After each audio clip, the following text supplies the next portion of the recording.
Well, the first day of spring this year is March 20th, and I think most of us are getting the itch to get outside and enjoy the outdoors a little bit more than we can in the winter months. And thankfully, in Greeley, making access to outdoor spaces and interaction with nature a priority among many departments. And if we all know that Greeley has a lot of parks and playgrounds, but did you know that Greeley also has a lot of natural areas? If you're wondering what a natural area is, we're going to answer that question today because we are here with Karen Scopel, the Natural Lands Coordinator with the City of Greeley. Thanks so much for joining us today. Nice to be here.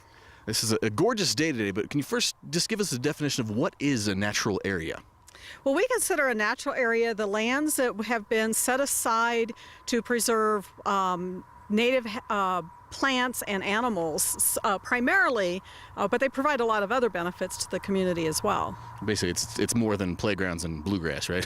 Right, they're pretty much the opposite of playgrounds and bluegrass, yes. And how many natural areas does the City of Greeley actually have? We have 16 sites that are actually designated natural areas, but we have an additional 8 that have portions of them that we manage as a natural area. And how many acres does that translate to? We have over 900 acres, nearly 1,000 acres set aside. 1,000 acres. Whew. And if people want to find those, they can go to, of course, the Park Finder map on the park's website, I'm sure. That's right. Check the map because they're kind of all over town. And of these natural areas, of course, obviously it's good for the native wildlife and whatnot, but why is a natural area so important for a city such as Greeley? Well, like I said, in addition to providing those homes for the things that came before us, before we started building houses, our native plants and wildlife, they provide benefits to us who are living here now in terms of providing places for floodwaters to go without harming, houses and things like that.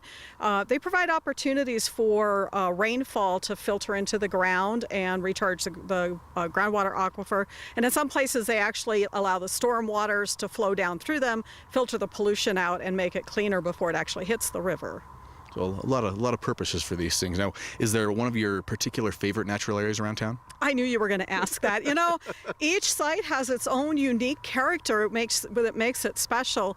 And we have them, from places where we have heron rookeries. If we've all seen those big herons flying around, we have places where they nest, and then we've got other places that have groves of trees and shade and everything. So for me, it's really hard to pick a favorite. But we're in one today. We're here at Josephine Jones Park, which does happen to be one of my favorites, probably because my office is here. Probably the most well-known ones too are coming on the 34 bypass. You see the big sunflower statue in that big open space, all Josephine B. Jones. That's right. Many thanks to a lady who really had a vision, and we're glad to be here to carry out her vision. And what other kind of activities can people do that can take advantage of some of the natural areas that are spotted around town? Well, within all these natural areas, we have 21 miles of paved trail, such as parts of the Poudre River Trail, the Sheep Draw Trail, Larson Trail, several. And then we have about 6 miles of soft surface trails, such as we have here at Josephine Jones, for people who want a little more natural experience or runners who don't want to run on concrete. So, that's the primary way people can get out and enjoy these. But a couple of our sites have places you can fish.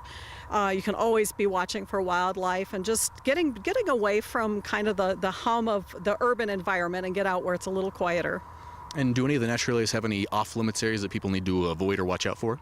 Well, several of our sites actually aren't open to the public. We've got one that's actually privately owned and we only hold an easement on it. And then several others we've acquired recently and we don't have them ready for the public yet. And some have seasonal closures if we've got flooding in a site or we've got wildlife that are, nesting or having babies that we want to keep people away so that they can be safe. Fantastic. And as the spring months and summer months come on, you guys have a lot of things planned. What kind of activities should people be watching out for that will be going on in some of these natural areas? We've got several things planned. One of the things actually is coming up this fall where we're going to actually build a new soft surface trail in the McCloskey Natural Area. We call that the Firefly Trail because if the conditions are right in the spring, we'll get fireflies down there. And so if we do, we'll actually have a firefly watching event as well. And then we're going to be working on restoring some of our natural areas. We've got some big projects coming up. Some that won't involve the public, but they can certainly watch and see how things are changing. And speaking of the public, I know it takes a lot of people to maintain some of these spaces. Do you look for volunteers to open the work or maintenance that goes on at the natural areas? I'm starting to develop some volunteer programs. We don't really have them in place yet, but it's one of my goals is to find ways to get people engaged and involved in these, whether we're doing tree plantings or monitoring native pollinators. So there could be a variety of things going on. Nice. So if people want to get more information about that, the upcoming events, how to get involved, where would they go to get more information? They can certainly call our office here at the forestry office, 339-2405, or they can check the webpage and see what's happening and just get in touch with us. Let us know if they're interested. I'll put them on a list. All right, again, it's greeley.gov.com/parks. Well, thank you so much for joining us today, Karen. Anything else you want to let people know about the natural areas for this upcoming year? I just encourage people to get out and enjoy them, be respectful of the areas. We're in somebody else's home right here. We want to be respectful of that. And respect the area. Don't leave your trash, clean up, but get out and enjoy them because that's what they're here for. Well, thank you so much. That's Karen Scopel, Natural Lands Coordinator with the City of Greeley. Get out and enjoy some of Greeley's natural areas. If you want to get more details about them, Greeley's parks or trails, just go to greeley.gov.com/parks.